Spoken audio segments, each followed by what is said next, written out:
सकभर यही महिना नत्र भने साउनको पहिलो हप्तासम्म हामीले चाहिँ यो वितरण गरिसक्ने हामी चाहिँ उसमा लागेका छौँ। परिचय पत्र र नगद 15,000 त्यही काममा लागिरहेको छ। कुनै पनि चिजको सिफारिस ल्याउनुपर्छ भने हजुर। उहाँहरूले के ल्याउनुपर्छ, मान्छे ल्याउनुपर्छ, कागज ल्याउनुपर्छ, के ल्याउनुपर्छ त्यो भन्नु। उहाँको चाहिँ त्यही अब कहीँ जग्गाको सिफारिस लिन्छ भने पूर्जा अनिवार्य भयो, नागरिकता चाहियो, निवेदन चाहियो।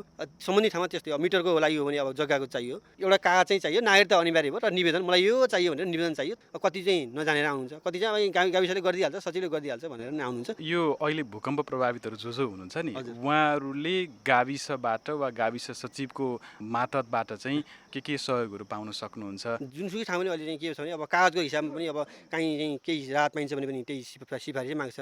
हामी बुझ्छौँ, सरस्वती बुझ्छौँ। 1 लाख हामी पुरै घर घुमिसकेका छौँ भूकम्पपछि पनि। हामीलाई पनि मोटामोटी थाहा छ। भत्किया छ भने हामी त्यो अनुसार चाहिँ हामी यसरी फलानाको नाति, फलानाको छोराको यदि कतिको भूकम्पबाट घर भत्किया हो अनि त्यो सिफारिस हामीले मोटामोटी धेरै चाहिँ अहिले तपाईँको अब पीडितको हिसाबमा त्यही सिफारिस बढी गरेको छ। भनेको जे पनि सिफारिस चाहियो भने पहिला गाविस सचिवबाटै जानु, गाविसबाटै आउनुपर्छ। यहीँ आउनुहुन्छ, यहीँबाट हामी सुरुवात हुन्छ। जे पहिले त गाउँबाटै सुरु भयो।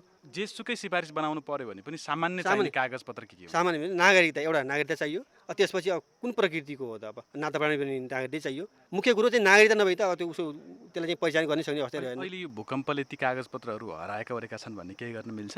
नत्र भने कति चाहिँ के छ भने अब नागरिकता नभेट्या भन्छ, मैले यति सालमा ल्याए भन्नुहुन्छ, हामीले चाहिँ प्रतिलिपि सिफारिस गरिदिन्छौँ। यति साल भनेपछि त्यहाँ जिल्ला प्रशासन खोज्नु, कहीँ यहाँ नभए नागरिकता नम्बरमा अब मालपोत कार्यालयमा चाहिँ जग्गा पास गरिरहेको छ भने त्यहाँ पनि नम्बर भेटिन्छ। नम्बरको आधारमा लिन सजिलो हुन्छ। होइन भने सरकारले दिएको नाम बटन खुल्ने, बाबुबाजेको नाम खुल्ने कुनै कागज चाहियो। जस्तो अहिले हाम्रो अस्थायी मतदाता परिचय पत्र छ, त्यसबाट पनि हामीले सिफारिस गरेका छौँ। कहीँ चाहिँ पूर्जा पनि ल्याउनु भएको छ, जग्गाधनी प्रमाण पूर्जा, त्यसमा पनि नागरिकता नम्बर उल्लेख हुन्छ। त्यसबाट पनि हामी सिफारिस गर्छौँ। त्यो पनि थाहा भएन भने उहाँले नागरिकता लिनु भएको छ, तर हामी चाहिँ अब यहाँ सिफारिस गरिदिन्छौँ, फलानाको नाति फलानाको छोरा भने गरिदिन्छौँ। उहाँले जिल्ला प्रशासनमा गएर खोज्नुहुन्छ। कति कोही यता चाहिँ एक दुईवटा त्यस्तो नभेटिया, उहाँ पनि भवन ध्वस्त भएको कारणले भेटिया छैन, पाउनु भएको छ। तर सुरु चाहिँ गाविसबाटै हुन्छ सबै कुराको।